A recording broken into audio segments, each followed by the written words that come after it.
चलो देखना 7वां वाला क्वेश्चन। क्वेश्चन दिया है from point on the ground. ये अपना ग्राउंड है, इसके किसी पॉइंट की अपन बात कर रहे हैं। मान लेते हैं अपन ये ए कोई पॉइंट है यहाँ पे, ठीक है। ये 9.1 का क्वेश्चन नंबर 7वां, ठीक है। ए कोई पॉइंट है ग्राउंड पे, the angle of elevation of the bottom and the top of a transmission tower fixed at the top of 20 metre high building. देखो इधर बोलो मत, ये 20 मीटर ऊंची एक बिल्डिंग है, इसको नाम दे देते हैं अपन बीसी, ठीक है। अब इसके ऊपर एक ट्रांसमिशन टावर लग रहा है, जैसे मोबाइल का टावर होता है उस टाइप से, इसको अपन नाम दे दिया सीडी, है ना। ये अपना टावर है, ठीक।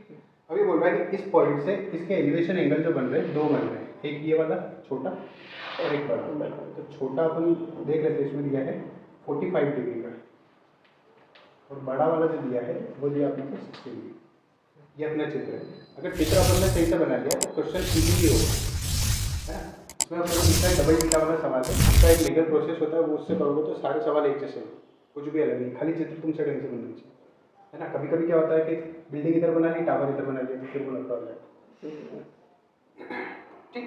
तो अपने को निकालना है find the height of the tower. Tower की हाइट अपने को निकालना है, यानी डीसी अपने को निकालना है।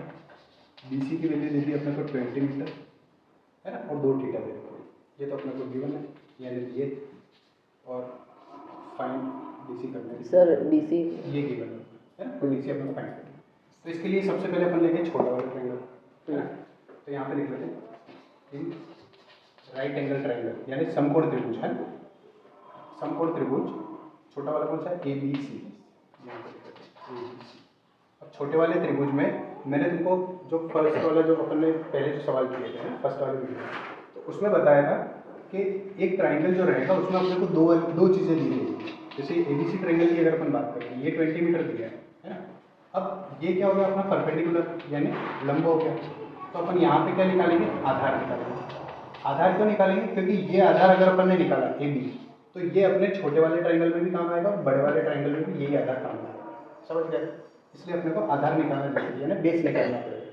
और दिया क्या है अपने को, हाइपोटेन्यूज परपेंडिकुलर दिया, ये कर्ण नहीं निकालना, क्योंकि कर्ण अगर अपन मान लो यहाँ पे निकाल भी लेते हैं तो वो अपने ऊपर वाले ट्रायंगल में काम आएगा, तो बड़े वाले ट्रायंगल में नहीं आएगा। इसलिए अपन क्या निकालेंगे, आधार निकालेंगे, है।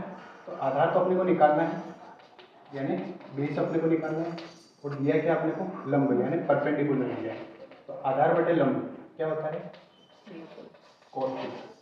क्या होता है, cot theta, base upon perpendicular, ठीक। तुम चाहो यहाँ पे तो परपेंडिकुलर अपॉन बेस भी कर सकते हो, तो टेन थीटा लग जाएगा, एक ही बात है, उससे कोई फर्क नहीं पड़ेगा। तो ये राइट एंगल ट्रायंगल में ही लगता है हमेशा, जब भी अपन जो भी रेशियो लगाते हैं ना, साइन कोस थीटा वगैरह, ये अपन राइट एंगल ट्रायंगल में ही लगाते हैं, इसलिए अपने को लिखना जरूरी है, ठीक। तो यहाँ पे लिखा अपने कॉट। अब छोटे वाले ट्रायंगल की बात करें तो इसमें थीटा कितना दिया है, 45 डिग्री, ये लिखा cot 45 is equal to base कितना दिया ए बी, ये लिखा हमने यहाँ पे ए बी, और परपेंडिकुलर अपने को दिया 20, तो मैं डायरेक्टली 20 लिख देता हूँ। कॉट 45 की वैल्यू होती है 1, है ना। कल जब टेबल बताई थी मैंने, मतलब नेक्स्ट क्लास से बोली थी इससे पहले, कॉट 45 की वैल्यू होती है 1, क्योंकि tan 45 की 1 होती है और 1 की उल्टी कॉट होती है। कॉट अगर 1 है तो tan भी 1 ही रहेगा। तो ये लिखा मैंने कॉट 45 की वैल्यू 1 इज इक्वल टू क्या हो जाएगा, A B upon 20, A B को मैं उधर ले जाऊँगा, एक तो नहीं गुना होगा 20 का, तो ये हो जाएगा 20 is equal to A B. A B की लंबाई आ गई अपनी 20 मीटर, है ना। ये आ गया अपना 20 मीटर। अब अपने को ये भी तो फाइंड करना नहीं था, लेकिन अपने को मजबूरी में करना पड़ता है, क्योंकि अपने को डीसी निकालना है, तो और कुछ नहीं। तो ये आ रहा है अपना बड़े वाले ट्रायंगल में। अब लेंगे अपन बड़ा वाला ट्रायंगल, तो वही इन राइट एंगल ट्रायंगल, यानी समकोण त्रिभुज कौन सा है, ए बी डी।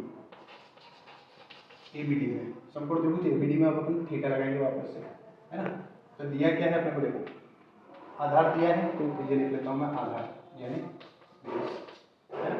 और निकालना क्या है अपने को, पहले अपन पूरे ट्रायंगल का जो परपेंडिकुलर, बड़े वाले ट्रायंगल परपेंडिकुलर क्या है, डी बी, है ना। ये अपनी डी बन रही है, तो मैं यहाँ पे लिख लेता हूँ परपेंडिकुलर, यानी लंब, है ना। थीटा कौन सा हो जाएगा, आधार बटे लंब, यानी कॉट, नीचे भी लगाया था मैंने कॉट थीटा, ठीक है। तो कॉट बड़े वाले में थीटा कितना हो जाएगा, 60 degree is equal to base क्या अपना 20, तो मैंने डायरेक्टली लिया आधार 20। अब जो लंब है अपना परपेंडिकुलर वो क्या है, बी डी, है ना। तो बी डी लिख लेता हूँ यहाँ पे, 60 की वैल्यू क्या होगी? 1/√3। देखो एक बार टेबल में ये यस सर। है, क्योंकि 10 की वैल्यू होती है √3 और मैंने बताया था 10 का उल्टा कोड होता है, इसलिए अपन में 1 है, कोड की वैल्यू क्या होती है? 1/√3 होती है, उल्टा है। तो ये लिखा 1/√3, ये लिखा अपन ने 20। अब बीडी को अपन देखते हैं, ये जो बीडी है अपना, ये दो भागों से मिलकर बन रहा है, एक तो टावर से और एक बिल्डिंग से। तो बिल्डिंग तो अपने को 20 मीटर दी है, तो बिल्डिंग को लिख लेते अपन 20 प्लस टावर की लंबाई क्या है अपनी 60। ये लिखा, समझे? इसको मैं इधर लाऊँ, इसको इधर मल्टीप्लाई कर रहे हैं, क्रॉस मल्टीप्लाई। तो 20 का इंटू हो जाएगा, ये हो जाएगा 20√3, इधर हो जाएगा 20 प्लस CD, इधर आ जाएगा, ये हो जाएगा 20 प्लस CD। अब यहाँ पर अपने को वैल्यू क्या निकालनी है CD की, तो ये हो जाएगा CD इज इक्वल टू 20√3, ये जो प्लस में है 20, इसको मैं उधर ले जा रहा हूँ तो माइनस का हो जाएगा, क्योंकि इसके आगे क्या है प्लस है, ठीक है, तो चिन्ह बदल जाएगा। 20 इसमें भी 20 इसमें, 20 को मैं कॉमन ले लेता हूँ, अंदर ले जाएगा √3 माइनस यहाँ पे कुछ भी बचा मतलब 1। समझ में आया क्या कि हमने 20 इसमें भी था और 20 इसमें भी था। अगर मैं यहाँ पे देखूँ 20 × 1 है, 20 यहाँ से भी निकला, यहाँ से भी निकला, अंदर के बचेगा √3 माइनस ये हो गया अपना CD की वैल्यू। टावर की लंबाई जो है वो कितनी आ जाएगी? 20√3 माइनस 1 मीटर, ये हो गया अपना।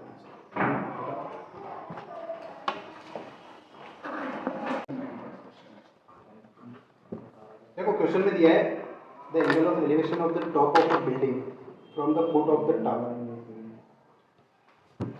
ये एक बिल्डिंग है, इधर एक टावर है ना।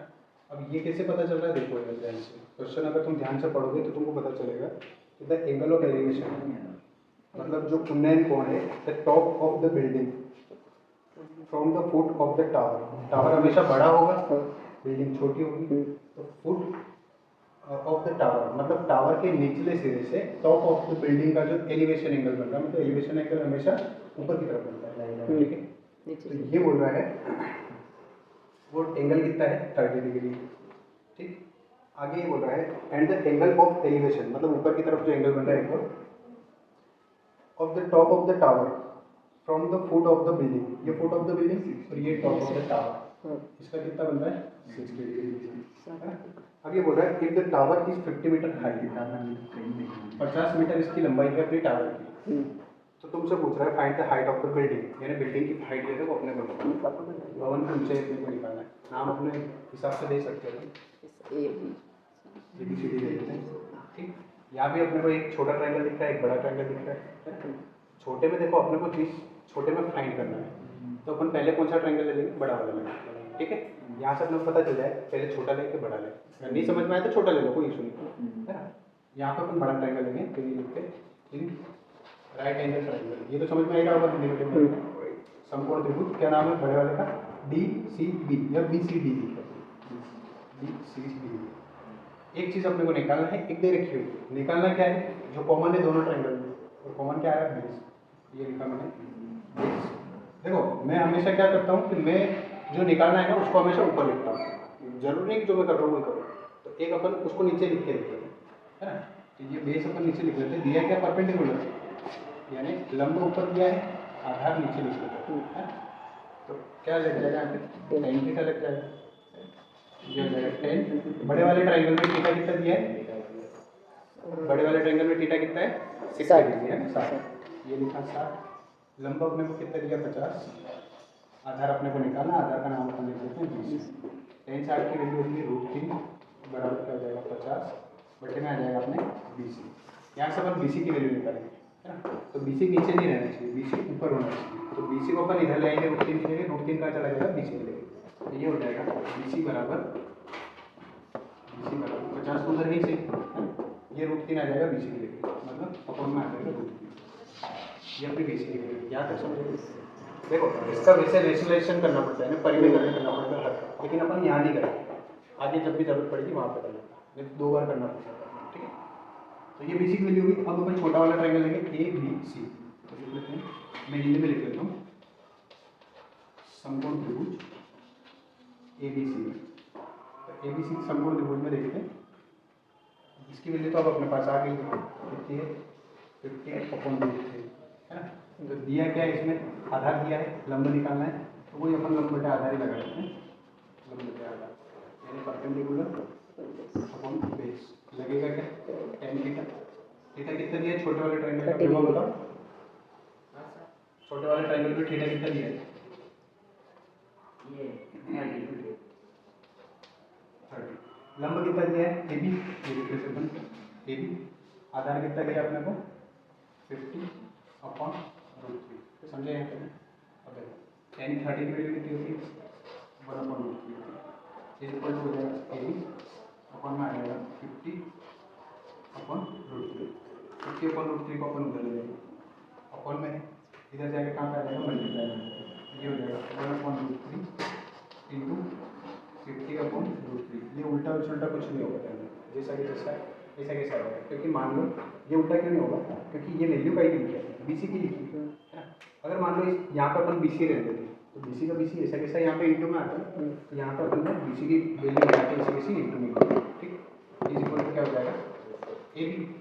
अब यहाँ पे इसका मल्टीप्लाई कर देंगे, मल्टीप्लाई में कोई वैल्यू नहीं लेना होता है ना, ध्यान रखो। 50 को 1 से इंटू करेंगे, 50 1 50 अपन में √3 को √3 से किया कितना आएगा? 3 is equal to A B. 50 को 3 से डिवाइड करो अपना आंसर आएगा।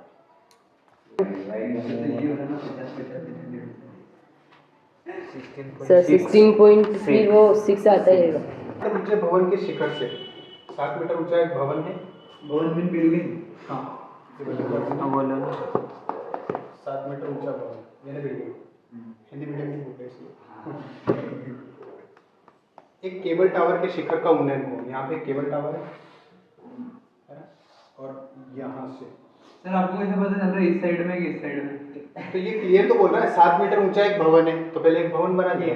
अब इसके शिखर से मतलब इसके टॉप से एक एलिवेशन एंगल बन रहा है, तो एलिवेशन एंगल ऊपर की तरफ बनेगा, मतलब इस बिल्डिंग से ऊंचा भी कोई है, तो ये उसमें दिखे टावर लिख सकते हैं। हाँ, इसको बिल्डिंग को इधर और टावर को उधर भी बना सकते हो, तो कोई इशू नहीं।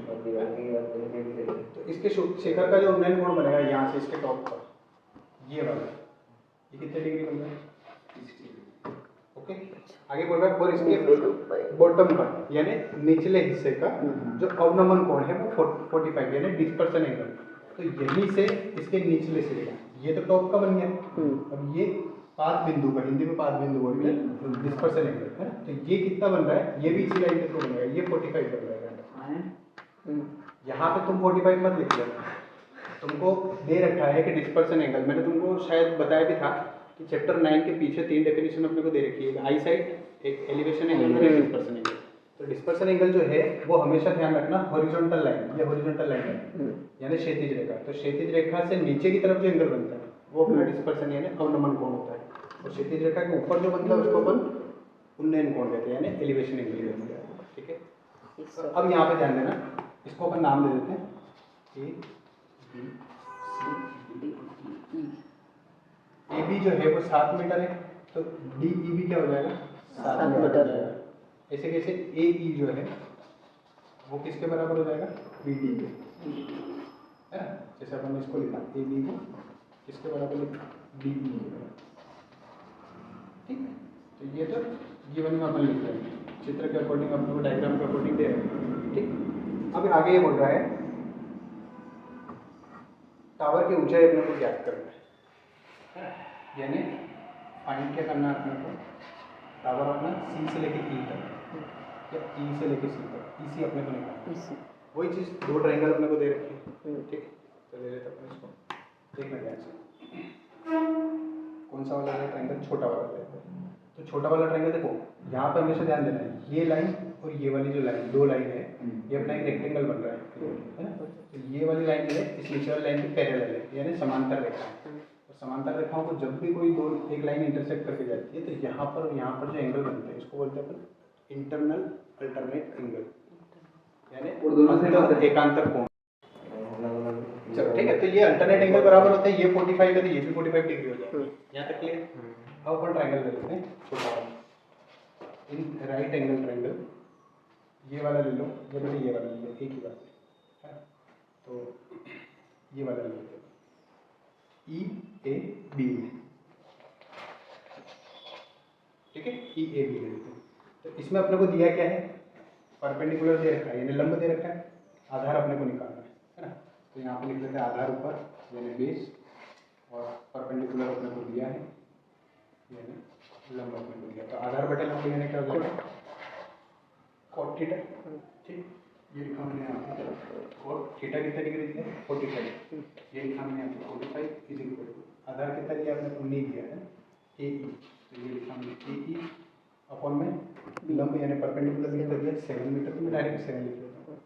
कोट 45 की वैल्यू कितनी है बाद में लिख लेता है, कोट 45 की वैल्यू 1 इज इक्वल टू हो जाएगा ए ई है ना, अपॉन में कितना है 7 को उधर ले लेंगे, ए ई की वैल्यू कितनी हो जाएगी 7 मीटर। यहाँ तक समझ में आ गया। अब मैंने पहले बता दिया था कि ए ई जो है वो बी डी के बराबर होगा, अगर ये 7 मीटर है तो ये भी कितना हो जाएगा 7 मीटर हो जाएगा। अब अपन लेते हैं ऊपर वाला ट्रायंगल यानी B D C, right angle triangle B D C. B D C में वही चीज़ करना अपने को, आधार अपने को दिया है, निकालना क्या है परपेंडिकुलर, ये लंब निकालना है। लंब निकालना है तो लंब को मैं ऊपर लिख लेता हूँ, आधार में नीचे लिख लेता हूँ जो दिया है, यानी परपेंडिकुलर अपॉन बेस ये अपन क्या होता है टेन थीटा, ये लिखा मैंने थीटा, ये हो जाएगा 10 थीटा के लिए ऊपर लिखी जाएगी 60 डिग्री, ये लिखा 60 इज इक्वल टू लंब यानी perpendicular upon C D upon में बेस कितना होगा अपना 7 मीटर, मैं डायरेक्ट ओके। tan 60 की वैल्यू होती है √3 is equal to C D upon में आ जाएगा 7 को जब मैं इधर ले जाऊँगा क्रॉस मल्टीप्लाई करना तो 7√3 हो जाएगा 7√3 इक्वल टू सी डी। यहाँ तक समझे। अब ये आ गया अपने सी डी, अपने को निकालना क्या था इसी यहाँ से लेके यहाँ तक अपने को निकालना है, और यहाँ तक तो अपने को दे रखा ऑलरेडी 7, तो इसकी वैल्यू अपन निकाल के ले आए 7√3 है ना, तो इन दोनों को जोड़ देंगे तो इसी निकालना अपने को, तो इसके लिए सी डी में किसको जोड़ना पड़ेगा डी ई को जोड़ना पड़ेगा, समझ गए। तो सी डी की वैल्यू कितनी है 7√3 प्लस 7 इज इक्वल टू हो जाएगा ई, तो ई सी इज इक्वल टू क्या हो जाएगा 7 दोनों में कॉमन है, 7 को बाहर लेंगे रूट में क्या हो जाएगा 3 प्लस ये आगे चलते 1.5 मीटर लंबा एक लड़का है, तुम 1.5 से भी छोटे हो गए। हाँ चलो, ये 1.5 मीटर है ना, 1.5 मीटर बोला 1.5 फुट नहीं बोला उसने। अरे 1.5 मीटर है ना 6 फुट ही होता है 1.5 मीटर कितना होता है? 6 फुट 1.5 मीटर लंबा एक लड़का है 30 मीटर ऊंचे भवन से कुछ दूरी पर खड़ा है। मान लो ये 30 मीटर ऊंचा अपना भवन है, पूरा भवन 30 मीटर ऊंचा है, इससे कुछ दूरी पर खड़ा है। जब वह ऊंचे भवन की ओर जाता है, मतलब यहाँ से वो इस भवन की तरफ जा रहा है आगे की तरफ, है ना। अब ये बोल रहा है तब उसकी आंख से भवन के शिखर का उन्नयन कोण 30 डिग्री से 60 डिग्री हो जाता है। मतलब अभी उसका उन्नयन कोण कितना बन रहा है यहाँ से, देखो ये अपनी हॉरिजॉन्टल लाइन भी बनेगी साथ में, अभी उसका एंगल कितना है 30 डिग्री। जब वो यहाँ पे पहुँच जाएगा तो उसका एंगल कितने डिग्री बन जाएगा 60 डिग्री बन जाएगा। यहाँ तक समझे। अब ये बोल रहा है बताइए कि वह भवन की ओर कितनी दूर तक चल कर गया। मान लो कि वो ए पे था, बी तक पहुँच गया, तो अपने को ए बी की लंबाई निकालना है, समझ गए। मतलब यहाँ से यहाँ तक पहुँच गया तो कितना चला ये तो पूछ रहे हैं, तो ए बी की वैल्यू अपने को निकालना है। ठीक, ये अपना भवन है जो कि 30 मीटर ऊंचा है ना, तो इसको मैं दे देता हूँ सी। ठीक है, अब ध्यान से समझना, ये जो भवन पूरा था उसकी ऊंचाई कितनी थी अपनी 30 मीटर, और ये जो अपनी हॉरिजॉन्टल लाइन बन रही है ये अपनी क्या कर रही है 1.5 मीटर काट रही है ना। तो ये जो सीढ़ी की जो लंबाई रहेगी उसमें 1.5 मीटर जो है ये लेस हो जाएगा, समझ गए ना। तो यहाँ पे लिखेंगे अपन C D is equal to 30 माइनस 1.5 है ना, क्योंकि ये लंबाई तो अपने काम किया ही नहीं, क्योंकि वो तो आँख से देख रहा है, आँख से नीचे उसके हाथ पर तो अपना काम किया ही नहीं बॉडी को। तो ये हो जाएगा 28.5 मीटर। ये अपनी बिल्डिंग की लंबाई अपन ये लेके चलेंगे परपेंडिकुलर, है ना। ये ना लंब जो है वो 28 पॉइंट यहाँ पे लिख देता हूँ 28.5 मीटर। यहाँ तक की लंबाई। ठीक, वो कोई चीज़ है, छोटा ट्रायंगल लेना अपने को इन राइट एंगल ट्रायंगल, कौन सा वाला लेंगे C B D, B C D triangle ले लेते अपन बी सी डी। निकालना क्या है अपने को वो देखते हैं। देखो बेस और परपेंडिकुलर, तो या तो पी अपॉन डी लो या बी अपॉन पी लो, एक ही बात अपन ले लेते हैं। दिया निकालना क्या अपने को बी सी, है ना। बी सी क्या है अपना बेस यानी आधार निकालना है, और परपेंडिकुलर अपने को दिया है यानी लंब दिया है, आधार बटे लंब यानी cot थीटा। तुम चाहो tan थीटा भी लगा सकते हो, ये लिखा हमने, और थीटा की वैल्यू इसमें कितनी दे रखी 60 डिग्री छोटे वाले में, और आधार कितना दे रखा BD, ये लिखा हमने BD, और में आ जाएगा परपेंडिकुलर कितना डायरेक्ट लिख देता हूँ 28.5, ठीक। और 60 की वैल्यू कितनी होती है 1/√3, क्योंकि tan 60 की वैल्यू √3 है ना, तो उसका उल्टा 1/√3। ऐसे करके तुमको याद रखनी पड़ेगी BD/28.5, यहाँ से क्रॉस मल्टीप्लाई करेंगे तो BD की वैल्यू कितनी हो जाएगी 28.5 अपन में आ जाएगा रूट, ये क्या है BD की वैल्यू, समझ में आया यहाँ पे, ये BD आ गया 28.5। अब अपन लेंगे बड़ा वाला ट्रायंगल, बड़े ट्रायंगल का नाम क्या होगा ABC, right angle triangle ADC, इसमें भी वही लगेगा है ना। तो दिया क्या आपने परपेंडिकुलर दिया है ना, यानी P दिया है, बेस अपने को निकालना है, ये लंब बटे आधार, यानी क्या होगा 10, ये हो जाएगा 10। बड़े वाले ट्रायंगल में थीटा कितना हो जाएगा 30, क्योंकि अब ये 60 अपना किसी काम करेंगे, डायरेक्ट A पे ध्यान देना चाहिए, D पे और C पे ध्यान देना चाहिए, जब तक मैं नहीं कहूँ तब तक D को भी नहीं देखना, ठीक है। तो ADC के तो थीटा की वैल्यू कितनी है 30 डिग्री है, तो ये 30, नंबर कितना दिया आपने को 28.5, बेस जो है वो क्या हो जाएगा 80, tan 30 की वैल्यू हो जाएगी 1/√3, ठीक इज इक्वल टू 28.5।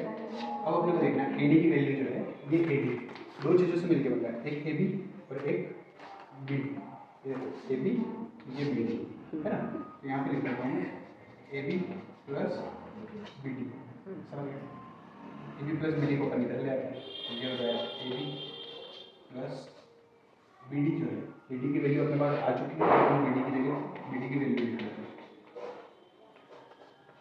समझ में आया मैंने क्या, इस पूरी वैल्यू को मैं क्रॉस मल्टीप्लाई किया हूँ 1 में, ये वैल्यू ऐसी कैसे आएगी, इधर कितना है 28.5, √3 को मैं उधर ले जाऊँगा तो √3 क्या हो जाएगा 3 हो जाएगा, यहाँ तक समझे, ठीक है। आगे समझते हैं, देखो अब मेरे को AB की वैल्यू निकालनी है, AB इज इक्वल टू इधर कितना दिया है 28.5 √3, ये जो पूरी वैल्यू है ये काय में दे रखी मेरे को प्लस में, उसको उधर ले जाऊँगा माइनस में, 28.5 और में आ जाएगा √3, यहाँ तक समझो, चित्र हटा दूँगा क्या बनाओगे, ये सब चलो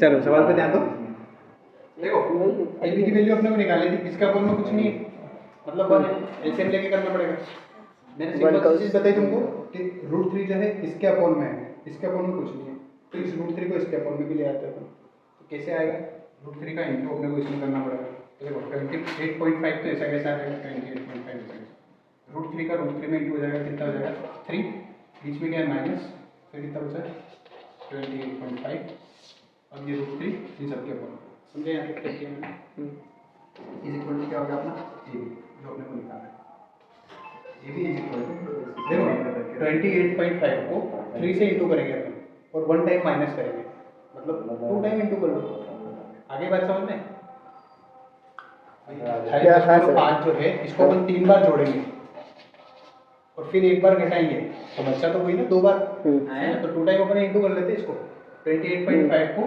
2 से इंटू करेंगे कितना आएगा, समझाया, देखो तुम 3 से इंटू करोगे और 1 टाइम माइनस करोगे, देखो समझो 28.5